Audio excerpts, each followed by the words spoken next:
Praise the Lord. Welcome to Damaris faith.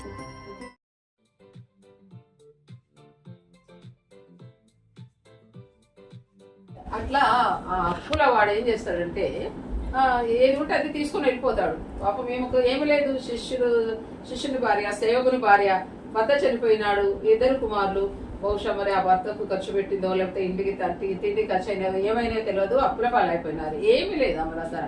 ఇప్పుడు ఏం చేయాలి? ఆమె ఏం చేయాలా? ఏమీ తోచలేదు. ఎక్కడికి వెళ్ళింది?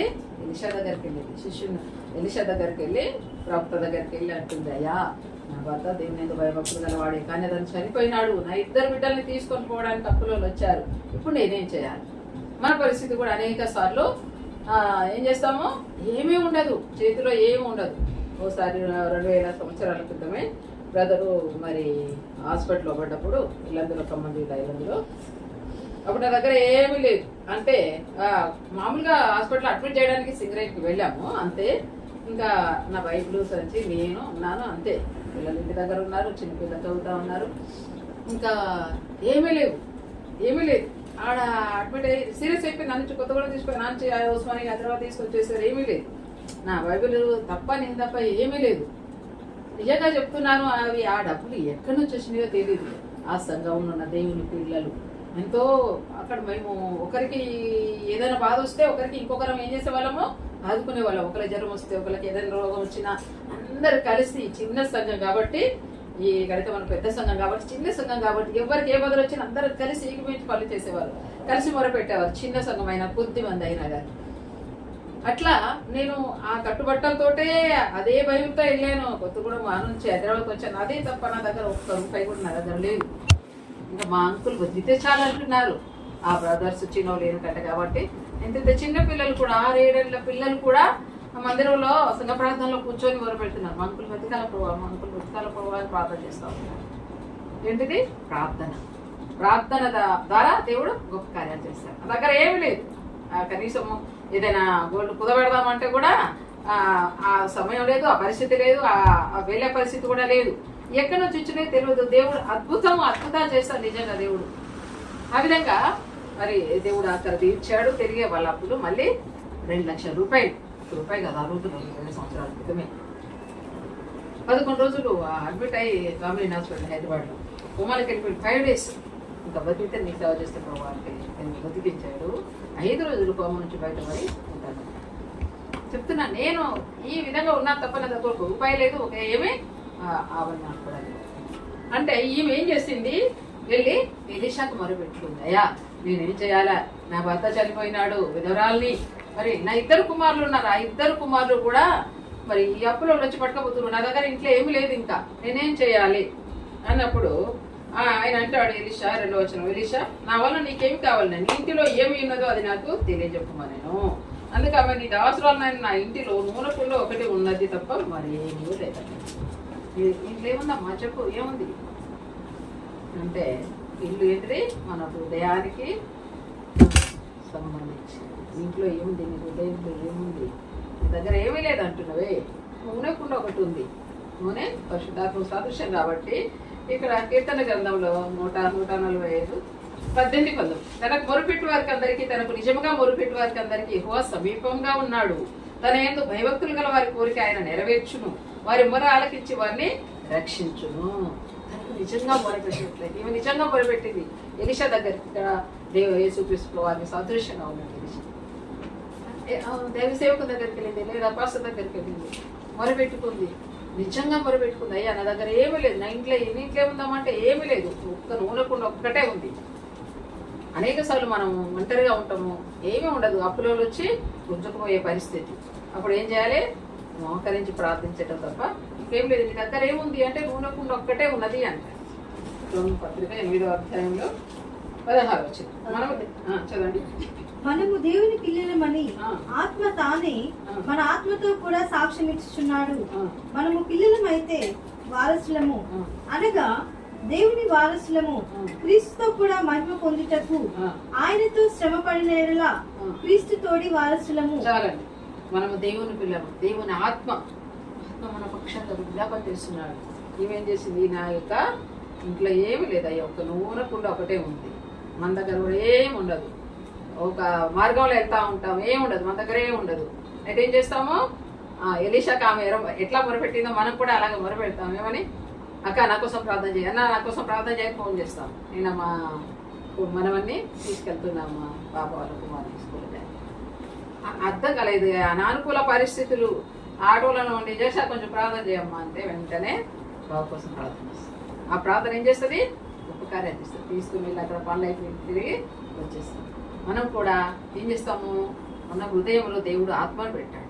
ఆత్మతో మొరపెట్టి మన యొక్క మరి ఆమె ఏ విధంగా మొరపెట్టిందో ఎలీషాకు, మనం కూడా దేవుడికి మొరపెట్టినట్లయితే దేవుడు మన అక్కర్లో తీర్చేవాడుగా ఉంటాడు.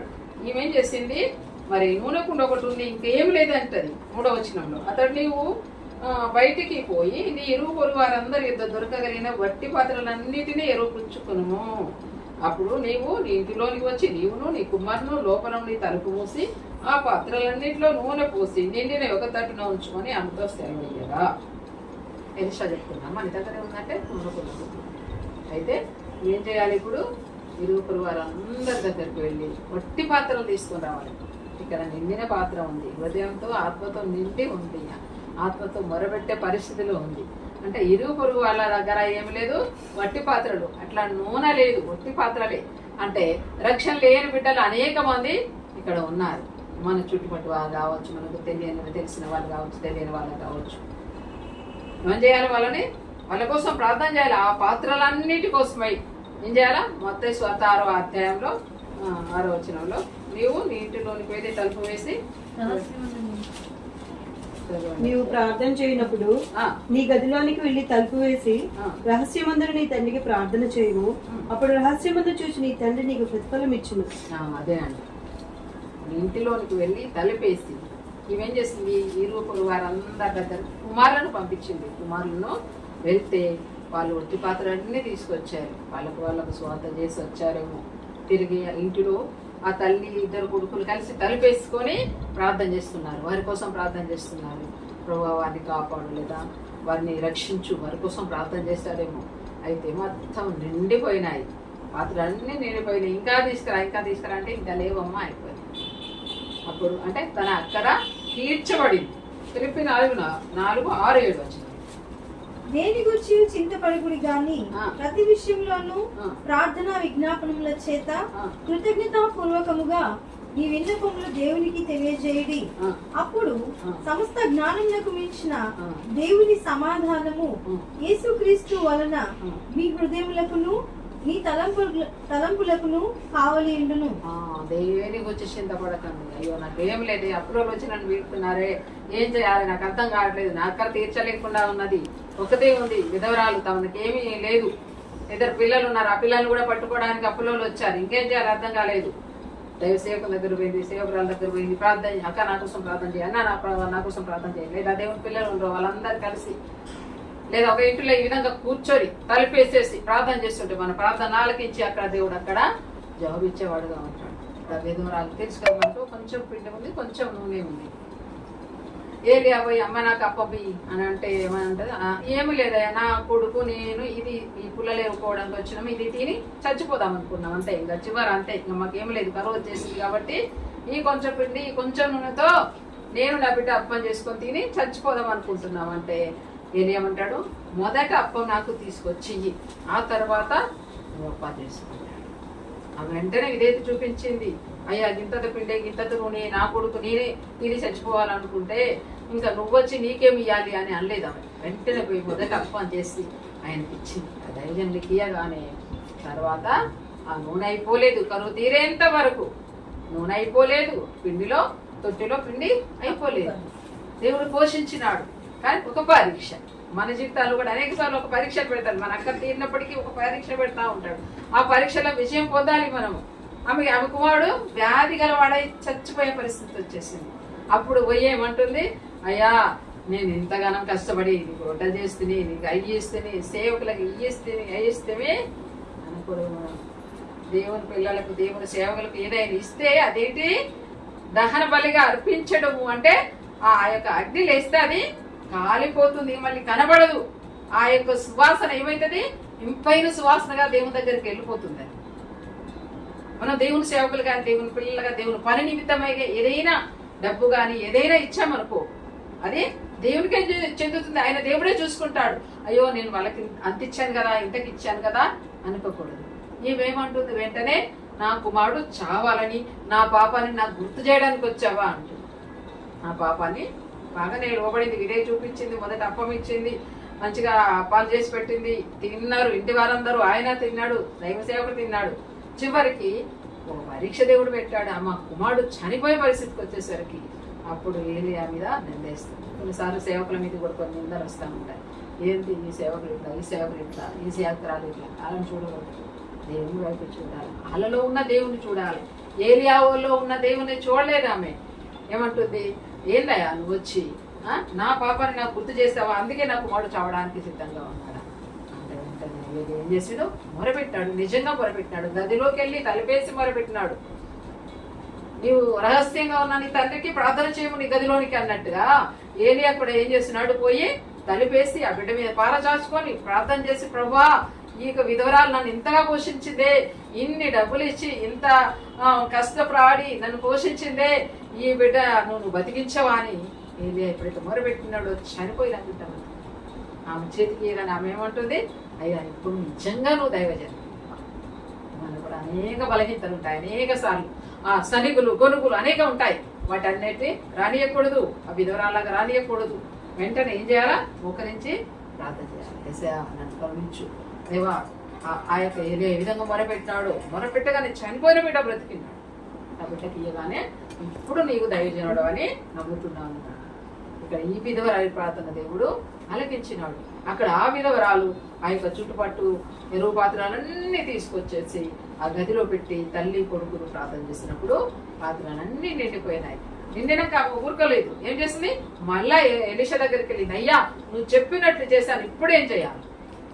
మనం కూడా మనకేదైనా కార్యాలు దేవుడు చేసినప్పుడు, గొప్ప కార్యాలు చేసినప్పుడు మనం పంచుకోవాలా దేవుని సేవకులతో, దేవుని యొక్క సహోదరులతో. దేవుడు నాయన ఇంత గొప్ప కార్యం చేస్తాడు, నీ ప్రార్థన వల్ల నాకు ఇంత గొప్ప కార్యం దేవుడు చేస్తున్నాడు, దేవునికి వందనాలు కృతజ్ఞతలని చెప్పినట్లయితే దేవుడు ఎంతో సంతోషిస్తాడు. ఆత్మ నూనె ఆత్మకు సాదృశ్యం.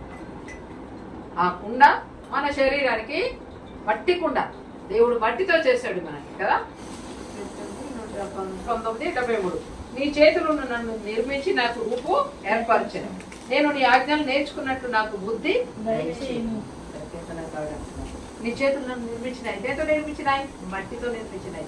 ఆ మట్టితో బొమ్మలు చేసి ఆయన మన నాస్కరాంధ్రలో జీవవాడు.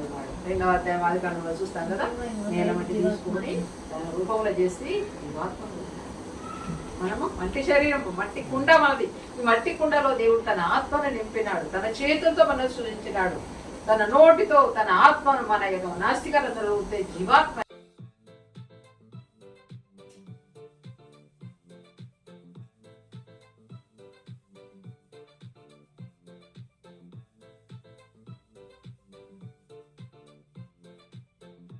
చూస్తాం కదా. చూడండి ప్రసంగి 12వ అధ్యాయము 7వ వచనం. మన్నైనది వెనుకటి వల్ల మరలా భూమికి చేరున్న ఆత్మ దాన్ని దయచేసిన దేవుని యొద్దకు మరలా భూమి. మట్టితో చేశాడు ఈ శరీరాన్ని. ఇది ఎంతసేపు మనము జీవం ఉన్నంత, బ్రతికున్నంత వరకే. చనిపోయిన తర్వాత ఈ మట్టి శరీరాన్ని ఆ మట్టిలో కలిసిపోతుంది, కానీ ఆత్మ మాత్రం దేవుని దగ్గర. అట్లనే దేవుడు ఈ మట్టి శరీరంలో ఏముంచాడు, తన ఆత్మను ఉంచాడు. 18వ అధ్యాయము ఇశ్రాయేలు వాళ్ళారా, ఈ కుమ్మని మంటికి చేసినట్లు నేను మీకు చేయలేనా? ఇదే యెహోవా వాక్కు. జిగట మన్ను కుమ్మరి చేతిలో ఉన్నట్టుగా ఇశ్రాయేలు వాళ్ళారా మీరు నా చేతిలో ఉన్నారు. చాలు, జిగట మన్ను కుమ్మరి మన చేతిలో పెడుతున్నారు. మనం కూడా ఆయన చేతిలో ఉన్నమాట. ఏమైనా చేస్తాడు, పెళ్ళగిస్తాడు, నాటుతాడు, ఏమైనా చేస్తాడు. అటువంటి గొప్ప దేవుని మనం కలిగి ఉన్నాం కాబట్టి మరి మనము ఈ మట్టి శరీరంలో కూడా ఆ యొక్క విధవరాలు మొరపెట్టింది. మొరపెట్టే దేవుడు ఆలకించినాడు, ఆయన జవాబిచ్చినాడు. అట్లానే మనం కూడా మరి ప్రతి పరిస్థితులు ఫిలిప్పీ 4:6-7 ప్రకారం దేవుని గురించి చింతపడుతుంది. ప్రతి విషయంలో ప్రార్థన విజ్ఞాపన దేవునికి. అప్పుడు సమస్త జ్ఞానం ఇచ్చిన దేవుని సమాధానం మీ హృదయంలో, మీ తలంపులకు, మన హృదయాలకు, మన ఆలోచనలకు, మన తలంపులకు కూడా దేవుడు కావలించి ఆలోచన ఇచ్చేవాడు ఆయన అంట. ఎంత గొప్ప దేవుని మనం కలిగి ఉన్నాము. ఆ విధవరాలు ఇబ్బందిలో ఉంది, ఏమి లేదు, అప్పులలో వచ్చారు, 2 కుమారులు తీసుకోవడానికి చూశారు, కానీ ధైర్యంతో ప్రార్థన చేసింది. దేవుడు అక్కడ తీర్చినాడు. ఆ విధవరాలు కూడా ఎలియాను పోషించింది. కానీ మరలా కుమారుడు ఎప్పుడైతే శాశ్వతమైన